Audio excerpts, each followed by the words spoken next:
அறிவாசன் அம்பேத்கருடைய பிள்ளைகள், ஐயத்திசாசர் பண்டிதர், உங்களால நினைச்சு கூட பார்க்க முடியாத டெக்ஸ்டை கிரியேட் பண்ணவர், நரேஷனை கிரியேட் பண்ணவரீங்க. அதற்கு முன்னாடி ஜான் ரத்தினம், ரெட்டமலை சீனிவாசன், மீனம்மாள், MC ராஜா நீதி கட்சியில் இருந்தாரு, சேர்ந்தாரு. அவருடைய கோரிக்கைகளை நீங்க நிராகரிச்ச வெளியே வந்தாரு, நீதி கட்சி விட்டு வெளியே வந்தாரு.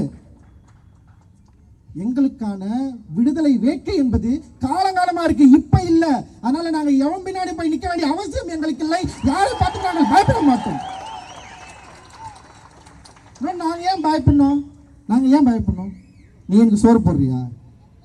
நான் ஏன் உனக்கு பயப்படணும்? நீ எனக்கு என்ன செஞ்ச? நீ எனக்கு வேலை கொடுத்தியா? நான் ஏன் பயப்படணும்? என் ஓட்டு என் கையில் இருக்கு, என் பவர் அது. ஒன் ஓட்டு one value, doctor Baba Saheb Ambedkar சொல்லியிருக்காரு. என் வேல்யூ வச்சு நான் டிமாண்ட் பண்ணேன்னு வச்சுக்க, என் மக்கள் எல்லாரும் ஒன்று திரண்டு இந்த கருத்தின் அடிப்படையில் எல்லாரும் ஒன்று திரண்ட ஒரு நாள் வரும். அந்த நாள் வரப்போ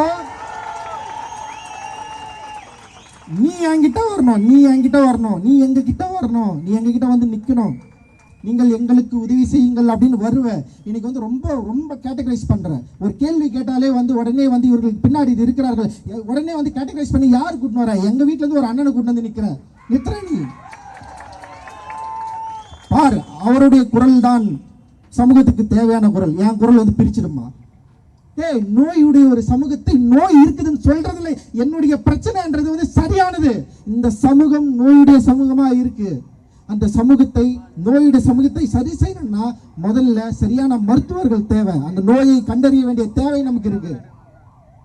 ஸோ நோய் இருக்குன்னு நம்ம சொன்னோன்னு வச்சுக்க, உடனே வந்து இவன் தான் நோயை பரப்புறான், சமூகத்தில் பிரிவினையை உண்டாக்குறான். சமூகம் சரியாவதற்காக வேலை செய்திருக்கின்றோம் பல நூற்றாண்டுகளாக. இப்ப கிடையாது. ஐயன் திருவள்ளுவன் காலத்துல இருந்து பிறப்புக்கும் எல்லா உயிருக்கும் சும்மா கிடையாது.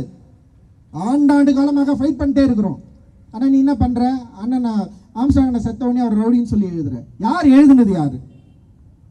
ஆம்ஸ்ட்ராங் அண்ணனை ரவுடின்னு சொல்லி வலைதளங்கள்ல எழுதின ஐயோக்கியர்கள் யாரு? முற்போக்குவாதிகள், அசல் முற்போக்குவாதிகள். அண்ணனை வந்து தப்பு தப்பா எழுதுது. ஸோ உங்களுக்கெல்லாம் வந்து கொஞ்சம் கூட யோசனையே கிடையாதா? அதிகாரத்துக்கு எதிராக திரள்பவர்களே நீங்க ரவுடின்னு சொல்லுவீங்களா? அப்ப நாங்கெல்லாம் ரவுடிங்க தான், வேற வழியே கிடையாது. செய்திகளை உடனுக்குடன் தெரிந்து கொள்ள உடனே சப்ஸ்கிரைப் பண்ணுங்க.